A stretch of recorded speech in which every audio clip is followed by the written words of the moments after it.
I was just trying to catch a break. Lake Hawthorne shimmered under the morning sun, its surface rippling like it was whispering secrets. I sat on a rickety fold-out chair, clutching a bag of sunflower seeds and a lukewarm cola, watching a duck shove a turtle off a log like it owned the place. 5 seconds ago, I was at peace. Then, out of nowhere, a voice barked, "You're under citizen's arrest for illegal loitering." I turned to see a woman in sensible loafers, gripping a clipboard like it was a grenade. Her eyes burned with the kind of zeal you'd expect from someone who'd ticket a cloud for casting a shadow. And there, 10 feet away, tying a lure to his fishing rod with the calm of a man above it all, was Governor Nathan Blake, acting like he hadn't just heard the most unhinged sentence ever uttered in broad daylight. Let me rewind. My apartment had turned into a swamp that morning, with pipes spewing brown water like they were auditioning for a disaster flick. Ankle deep in filth, I decided enough was enough. I needed Lake Hawthorne quiet, tucked away, and I thought, safely outside the reach of the Pine VYEW Homeowners Association's iron fist. I grabbed my old fishing rod, still reeking of the time I hooked a sneaker, and headed out with the kind of hope you only feel when you're dodging a plumbing apocalypse. The lake was perfect. Mist hugged the water, birds chirped, and a family of ducks cruised by in a flawless V. I cast my line, not for fish, but for a shred of sanity. For 30 glorious minutes, I had it. Then came the click-clack of authority on gravel. Enter Linda Harper, though I didn't know her name yet. She had the aura of someone who'd once shut down a kid's lemonade stand for lacking a permit. Her hair was pulled so tight it looked like it was holding her thoughts hostage, and her clipboard was laminated to within an inch of its life. She sized me up, then my rod, then the coffee mug by my feet.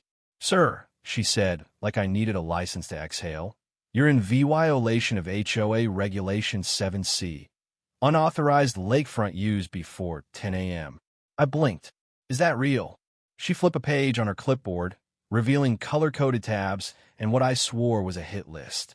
Page 12, paragraph 4, subsection B. No CIVY lien may occupy the Western Bank without board approval. I glanced around. The nearest house was a football field away, hidden by trees. "This is public land," I said. She sniffed. "This area falls under Pine VYEW HOA oversight." I laughed. Big mistake. Her eyes narrowed like she was summoning an ancient HOA curse. "This is serious. You're trespassing, polluting the water, and disturbing migratory birds." "I'm just sitting here," I said, pointing to my cola. "Show my tackle box." "What's in there?" "Fishing stuff." She stepped closer. "Don't move. I need to document this." That's when Governor Blake, who'd been chilling like a Zen master, turned his head.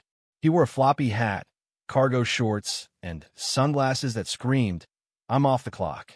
I knew him instantly. I'd voted for him twice. The guy who once called his own lawmakers a glorified book club and passed the freedom to chill act after dozing off in a hammock went VY-RAL. Linda didn't clock him. "You too, sir," she snapped. "You're in violation." Blake raised an eyebrow. "That's so." "Yes. I'm with the Pine VYEW HOA Enforcement Committee."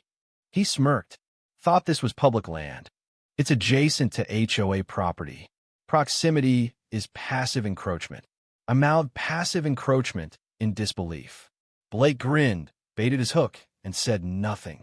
Linda reached for my tackle box. "I'm logging this as EVY Denke." Blake's voice cut through, sharp but calm. "Touch that, and you'll need a lawyer." Linda froze. "Excuse me?" He ditched the sunglasses. The air shifted. Even the ducks shut up. Linda squinted, her clipboard wobbling. "I know you," she said. Blake tipped his rod like a salute. "Governor Nathan Blake." Her face turned the shade of sour milk. "I didn't realize, but you were about to arrest me for proximity, right?" She stammered. "I didn't recognize," he nodded. "Figured. I came here for quiet, maybe to catch a fish or a VYB. Instead, I get ambushed by a clipboard VY Gillanti." Linda tried to rally. "This area is monitored. You're enforcing HOA rules on public land," Blake said. "That's not a thing." I stayed still like I was watching two bulls lock horns. Linda's radio crackled. "Dispatch, this is Unit 2. Need backup." She whispered, "False alarm." and clicked it off. Blake stood, stretching. "We're done here." Linda nodded too fast, but as she turned to leave, she muttered, "I'll file a report." "Don't forget the duck," I called. "He's been loitering all morning." The duck blinked at her, judging. Linda stormed off, clipboard tucked like a shield, dignity trailing behind her. Blake grinned at me. "Mind if I sit?" "Only if you want some seeds," I said. He laughed. Then the sheriff rolled up. Sheriff Tom Carver parked his cruiser like he was late for lunch, stepping out with the weary swagger of a man who'd seen too much. His name tag gleamed, but the lines on his face told the real story. Linda stood tall, like she was about to be knighted. "Sheriff, thank God. I have 2 VY, or later trespassing, uncooperative, one with unauthorized fishing gear." Carver looked from her to me to Blake and back. "Say that again, but shorter." "They're breaking HOA rules," Linda said, while VYing her clipboard. Carver sighed. "Linda, you know this is state land, right? Not HOA property." Her eye twitched. "But proximity, no proximity nonsense. No buffer zones. Just public land." He rubbed his temples. "You called this in as a detainment." I raised my cola. Still non-compliant. Blake cast his line. "Sheriff, just a misunderstanding with a side of overreach." Carver sighed, the sigh of a man who'd once fined his brother for racing a lawnmower. "Governor didn't see you." Linda's clipboard drooped. "I was nearly arrested over a bobber," Blake said. "Linda, go home," Carver said. "But I'm acting under HOA authority, which isn't a police force. It's a club that fights over mailbox colors." Blake pulled out his phone. "Been recording since she showed up. Keeps things honest." Linda's jaw dropped. "You can't public official, public land," Blake said. "Fair game." She clutched her clipboard like a lifeline. Carver raised an eyebrow at me. "You pressing charges?" "Nah," I said. "But she owes the duck an apology." The duck paddled smugly. Linda stomped off, gravel crunching under her fury. The VY Deo hit the internet like a meteor. By morning, it had 2 million VYUs, with TikTok remixes of Linda yelling passive encroachment to dubstep and one edit GIVY in the duck laser eyes. My face was a meme. "Just trying to fish, bro." I thought it'd fizzle out. Nope. Linda doubled down, calling an emergency HOA meeting and pushing to reclassify the lake as HOA turf. She even issued a statement about enforcement integrity that sounded like it belonged in a spy MOVY, and not from someone who'd find a neighbor for an unharmonious garden gnome. The HOA board, usually half asleep over coffee, was blindsided. Their inboxes drowned in hate mail, memes, and rants about ducks and freedom. One member, Greg, quit and fled to Texas. Somehow, Linda got a hearing approved to reclassify the shoreline. I showed up at the rec center, armed with printouts and the confidence of a guy already roasted online. Then I saw a Cadillac parked across 3 spaces and my grandma, Beatrice, on the steps, holding a binder thicker than a phone book. "Thought you'd need backup," she said, her grin half smug, half terrifying. "Weren't you in Ohio?" I asked. "Was." Saw the VY Deo, caught a flight. I love a good bureaucratic brawl. The meeting room buzzed with bored retirees and birdbath enthusiasts. Linda stood by a poster titled Shoreline Justice, with screenshots of the VY Deo circling the duck like it was a criminal mastermind. She launched into a speech about restoring order and stopping rogue kayaking. Beatrice stood before the board could blink. "Is this a trial or a sitcom? If it's a sitcom, fire the writers." Linda bristled. "And you are?" Beatrice Lane, ex-councilwoman, CIVYL rights lawyer, and Grandma, the guy you tried to arrest for sitting by a duck. The board whispered. Linda stiffened. "This isn't personal."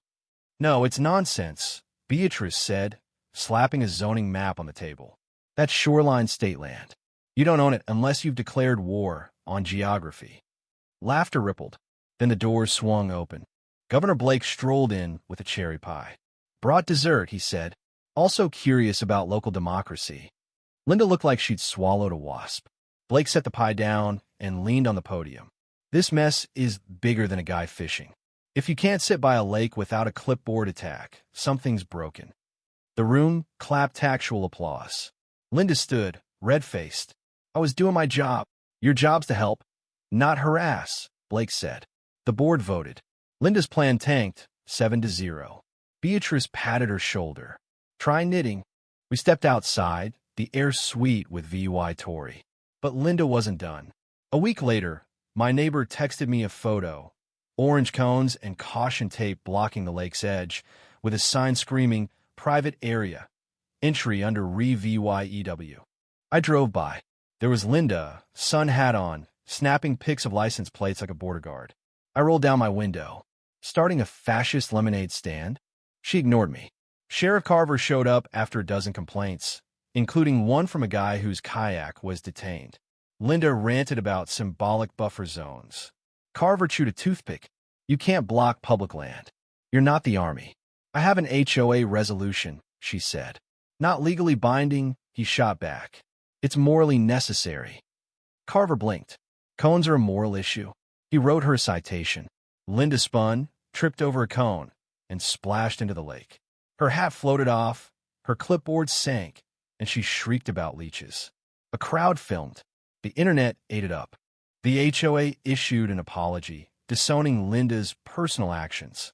The cones vanished, the signs sank in the mud. Blake gave a news interview VYEW, joking about ducks running for office. I returned to the lake with Beatrice, who read a thriller and chuckled at plot twists. Blake joined us with pretzels, sitting like a guru. Think she'll try again? I asked. After falling in a lake on camera? Most would quit, he said. Unless she's Linda. A kid stopped by. You're the duck guy. Guess so, I said. That duck should run for HOA president, he said. We laughed. Weeks later, Linda was spotted at a pet store, organizing hamster cages with military precision. I stopped by for fish food. She saw me, paused, and muttered, "Tin fan tram off worms." Thanks, I said. Peaceful out there now? She asked. It is. She nodded, almost sorry, and went back to stacking cans. The lake stayed the same, ducks gliding, people fishing. Every time I sat there, I thought of that wild week when one clipboard tried to rule the world, and the world just laughed. What do you think? Was Linda a tyrant, or just misunderstood? Should HOAs have any power over public spaces?